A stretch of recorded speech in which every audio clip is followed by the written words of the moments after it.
আসসালামু আলাইকুম, সবাই কেমন আছেন?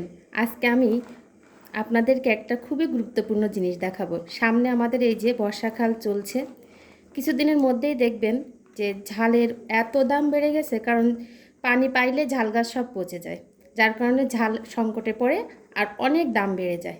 তা আমরা কিভাবে এই মুহূর্তে ঝালগুলো এমনভাবে সংরক্ষণ করব যেন 1 মাস রেখে নর্মালি খেতে পারি, সেটাই দেখবেন। ভিডিওটা শেষ পর্যন্ত দেখবেন, অবশ্যই ভালো লাগলে লাইক, কমেন্ট অ্যান্ড শেয়ার করবেন। ঠিক আছে, তাহলে প্রথমে আমরা ঝালগুলো সুন্দর করে বোটাগুলো এভাবে পরিষ্কার করে নেব। এরপরে এই ঝালই আবার ধুয়ে সুন্দর করে বাতাসে শুকিয়ে একেবারে শুকনা করে নিব। আর দেখতে থাকুন তারপরে কি করি। আমি ঝালগুলো আগেই ধুয়ে নিয়েছি, তারপরেও হচ্ছে একটু টিস্যু দিয়ে সবগুলো একটু মুছে নেব।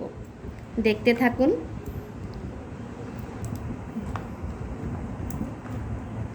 আমার এই যে ঝাল বাছা প্রায় শেষের পথে, ফুলাগুলা ফেলে দেবেন। হ্যাঁ, এবারে যতটুকু পানি থাকবে এভাবে টিস্যু দিয়ে আমরা সুন্দর করে মুছে নেব। একটুও যেন পানি না থাকে, এদিকে খেয়াল রাখতে হবে। পানি থাকলেই কিন্তু পচন ধরবে, সেই জন্য একেবারে কনফার্ম হয়ে নিতে হবে যে একটু এতে যেন পানি না থাকে। দরকার হলে বাতাসে রেখে দিবেন আধা ঘন্টা। আমার ঝালটা সম্পূর্ণ আমি শুকনা করে নিয়েছি, আপনারা শতভাগ নিশ্চিত হবেন যে আপনার ঝাল শুকিয়ে গেছে কি। এরপরে হলুদ দিতে থাকবেন, সুন্দর করে একেবারে ভরে ভরে হলুদ দেবেন, দিয়ে খুব সুন্দর করে এটা মাখিয়ে নেবেন। প্রত্যেকটা ঝালের গায়ে যেন হলুদ লাগে এমনভাবে মাখাবেন।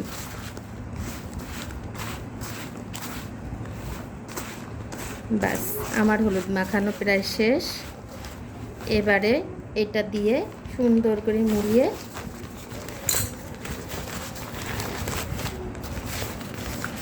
প্রথমে একটা শপিং ব্যাগ, তারপরে পলিথিনে ভরে রাখবেন।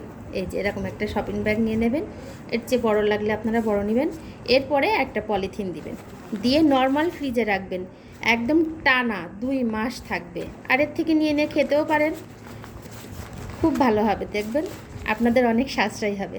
ভিডিওটা ভালো লাগলে কমেন্ট করবেন। আল্লাহ হাফেজ।